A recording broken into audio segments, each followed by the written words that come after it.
Bonjour et bienvenue sur M-Fitness Télé. Mon nom est Charles. C'est Étienne. Et on est tous deux entraîneurs personnels et notre but aujourd'hui et dans toutes les prochaines chroniques finalement, c'est de vous aider à mieux vous entraîner, améliorer votre niveau d'énergie, avoir un meilleur cardio et également tonifier votre corps au maximum. Donc aujourd'hui, notre chronique va porter sur le bilan énergétique. Ce que ça veut dire, ça, c'est qu'on va se parler de calories ensemble et combien de calories finalement vous avez besoin pour vivre, combien de calories vous avez besoin pour perdre du poids ou pour gagner du poids si c'est votre objectif. Mais la plupart des femmes cherchent à perdre du poids. Donc, habituellement, là, une femme moyenne va manger environ 2000-2200 calories durant une journée. Et là, ça va dépendre quand même pas mal là, de votre grandeur, votre poids, votre âge également, qui vont être des facteurs là, qui vont jouer sur votre métabolisme de base, qui est la dépense de base de calories de votre organisme. Mais à partir de tout ça, il faut avoir des petites notions. Et souvent, on se rend compte que les femmes qui ont de la difficulté à perdre du poids ont beaucoup de difficulté à évaluer la quantité de calories qu'ils mangent dans une journée. Et ça, c'est vraiment un gros facteur là, qu'on s'est rendu compte que lorsqu'on mettait des femmes avec de la nourriture là, sur une table, puis là, on leur demandait, OK, ça représente combien de calories à peu près? Et ça, par rapport à une journée au complet, là, combien de calories que ça représente? Puis est-ce que vous devriez en manger assez ou pas? Tout ça. Les gens ont vraiment beaucoup de difficultés à évaluer la quantité énergétique qu'on mange. Et c'est un gros facteur. Donc, aujourd'hui, on va essayer de vous informer un petit peu plus là-dessus. Effectivement. L'important, en fait, c'est de comprendre en général comment ça fonctionne le bilan énergétique. Si vous voulez maigrir, vous devez dépenser plus de calories que vous en faites rentrer. Et puis, la seule façon qu'on a de faire rentrer des calories, les êtres humains, c'est avec la nourriture. Les plantes peuvent créer de l'énergie à partir du soleil et de l'eau, mais nous, les êtres humains, on va chercher toute notre énergie dans la nourriture.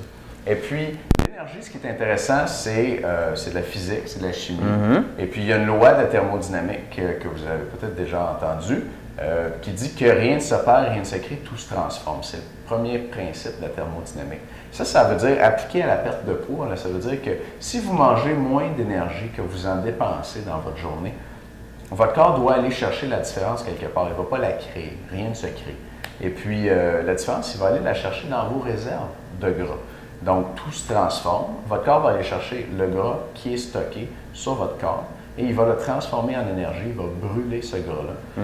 Et ça va donc combler la différence entre votre dépense énergétique et votre apport énergétique. Donc, c'est en mangeant moins qu'on dépense d'énergie qu'on va chercher la différence dans notre gras et qu'on va maigrir.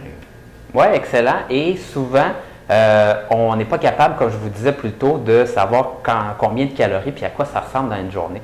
Et si vous échouez à savoir finalement ce que vous devez faire concrètement pour perdre du poids, bien, il y a de très grands risques que vous ne soyez pas capable de perdre du poids. Donc, pour perdre une livre de gras, ça représente 3500 calories. Donc, si on divise ça par 7 jours, à ce moment-là, ça va donner 500 calories par jour. Donc, vous pouvez déjà avoir une idée, là, avec 500 calories, vous pouvez regarder, par exemple, sur le côté de vos boîtes de céréales, sur votre pain, sur votre lait, les quantités que vous mangez à peu près, là, combien de calories que ça donne. Et vous pouvez finalement réussir à trouver dans des aliments que vous aimez peut-être un petit peu moins, que vous mangez déjà dans la vie quotidienne, vous dire, Colin, ça, je suis capable de couper ça, je suis capable de couper ça, ça donne 150, un autre 150, il me manque un autre 50, ça fait 500. Et là, à ce moment-là, vous avez déjà une recette pour être capable de couper 500 calories par jour et perdre environ une livre de gras par semaine. Et si vous voulez, dans le fond, avoir un petit peu plus d'idées tout de suite, une livre de gras, c'est à peu près 2,35 sacs de chips gros format.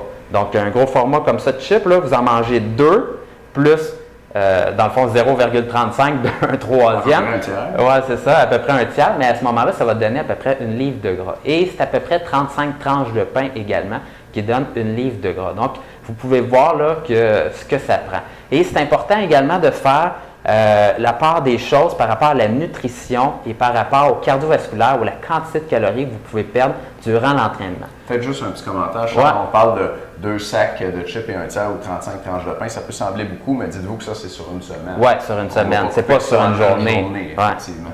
Vas-y.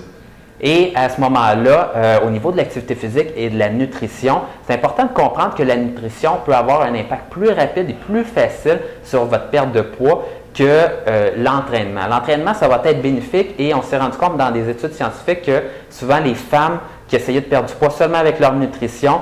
Ils reprenaient tout le poids perdu finalement là, une fois qu'ils arrêtaient d'avoir leurs bonnes habitudes alimentaires. Puis même après, là, il y avait de la difficulté à perdre sur le long terme juste en changeant l'alimentation. Donc, l'exercice est primordial là-dessus. Puis on le verra dans d'autres chroniques finalement sur votre métabolisme de base également. Pourquoi que l'activité physique est primordiale pour perdre du poids puis être dans la meilleure forme physique possible. Mais la nutrition, c'est un facteur très important. Puis plusieurs experts évaluent ça presque à 70-75% de finalement la recette pour réussir à perdre du poids puis vous remettre en forme. Donc, la raison pour ça, c'est que c'est beaucoup plus facile, par exemple, de couper 500 calories dans votre assiette durant une journée que brûler 500 calories à faire du tapis roulant. Et si je peux vous donner un bon comparable, là, ça donne l'équivalent d'environ un marathon à la course. Si vous voudriez seulement là, perdre 1 livre de gras en courant, là, ça prend à peu près pour une personne de mon poids à moi l'équivalent d'environ un marathon à la course pour perdre 1 livre de gras. Donc, vous voyez que c'est pas peu dire et que sur l'alimentation, c'est plus facile de couper finalement là, une coupe de tranches de pain puis un sac de chips que vous allez manger une journée qu'aller courir un marathon. Donc, c'est important de regarder ça tout de suite dans votre assiette. Voilà, donc ça fait le tour aujourd'hui pour le bilan énergétique. Souvenez-vous, vous devez dépenser plus de calories que vous en mangez. On va se voir dans une prochaine capsule sur un Fitness Télé. À demain!